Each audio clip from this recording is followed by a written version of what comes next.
안녕하세요. 4월 24일 금요일 하나씩 말씀 묵상 시간입니다. 여호와의 말씀이니라. 너희를 향한 나의 생각을 내가 아나니 평안이요 재앙이 아니니라. 너희에게 미래와 희망을 주는 것이니라. 우리를 향한 하나님의 마음을 깊이 묵상하며 오늘도 소망 가운데 승리하는 성도님들 되시기를 바랍니다. 오늘 우리에게 주시는 말씀은 에스겔 40장 1절에서 4절까지 말씀입니다.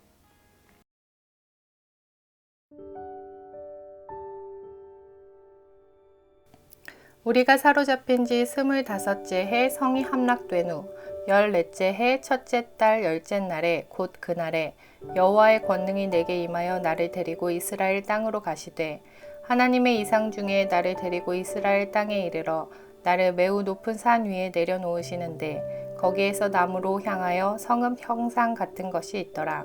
나를 데리시고 거기에 이르시니 모양이 녹같이 빛난 사람 하나가 손에 3줄과 측량하는 장대를 가지고 문에 서 있더니 그 사람이 내게 이르되 인자야 내가 내게 보이는 그것을 눈으로 보고 귀로 들으며 내 마음으로 생각할지어다.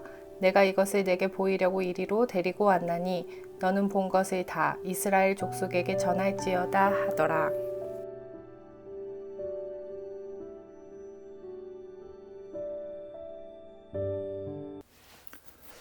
오늘부터 에스겔서의 종결 부분이 시작됩니다. 에스겔 40장에서 48장까지는 하나님의 선택받은 백성이 거하게 될 마지막 때의 새로운 성전과 땅에 대한 모습을 환상으로 보여주고 있습니다. 그중 40장에서 42장까지 본문 말씀은 새로운 성전에 대한 하나님의 구체적이고도 자세한 설명이 기록되어 있습니다. 녹같이 빛난 사람 하나가 3줄과 측량하는 장대를 가지고 자세하게 설명해 주십니다. 오늘 이 환상은 이스라엘이 멸망한 지 25년이 지난 시점입니다. 하나님께서 특별하게 선택받았다고 믿었던 이스라엘이 이방 나라에 의해 비참하게 멸망당했으니 얼마나 충격적이었을까요? 마치 우리나라가 일제강점기 시대를 보내던 때와 같을 것입니다. 그때도 우리나라가 다시 독립되고 회복될 수 있을까에 대한 믿음을 갖기가 결코 쉽지 않았습니다. 이스라엘 백성들도 에스겔 선지자를 통해 하나님께서 다시 회복시키실 것이라는 예언을 듣곤 있지만 그 이야기가 터무니없는 불가능한 이야기로 여겼을지도 모릅니다. 소망을 품을 수 없는 그런 절망적 상황에 살아가는 이스라엘 백성들에게 하나님께서는 오늘 새로운 성전에 대한 아주 구체적이고 디테일한 부분까지 설명해 주십니다. 그리고 에스겔 선지자에게 내가 본 것을 이스라엘에게 전하라고 말씀하시죠. 여기에 하나님의 깊은 뜻이 담겨 있습니다. 동쪽 문의 길이가 얼마고 너비가 어느 정도나 되며 통로가 있고 현관이 있으며 현관문의 사이즈는 얼마인지 북쪽을 향한 문은 어떻게 만들고 남쪽을 향한 문은 어떻게 만들며 그 안에 부속 건물들은 무엇이 있고 성소와 지성소의 모양과 크기, 제사장의 방은 어디에 위치하는지 어떻게 만들어야 하는지 지금 이 말씀을 읽고 있는 우리들에겐 별다른 의미가 없어 보이는 내용이지만 이스라엘 백성들에겐 자신들이 그토록 애지중지 여겼던 성전에 대한 모습을 떠올릴 수 있는, 다시 말하면 회복에 대한 기대를 품게 해주는 말씀이었습니다.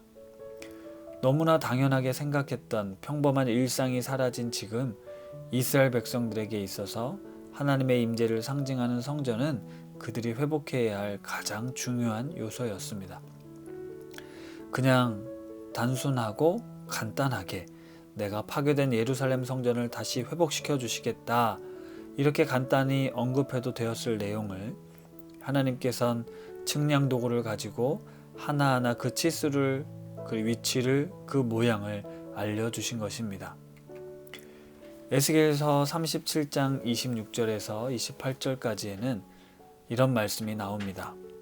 내가 그들과 화평의 언약을 세워서 영원한 언약이 되게 하고 또 그들을 견고하고 번성하게 하며 내 성소를 그 가운데에 세워서 영원히 이르게 하리니 내 처소가 그들 가운데 있을 것이며 나는 그들의 하나님이 되고 그들은 내 백성이 되리라.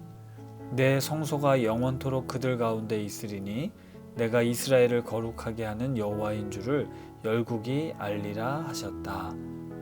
이런 말씀이 있는데요. 하나님께서 내 성소를 세우고 영원토록 있을 것이며 너희의 하나님이 되시겠다 약속해 주셨습니다.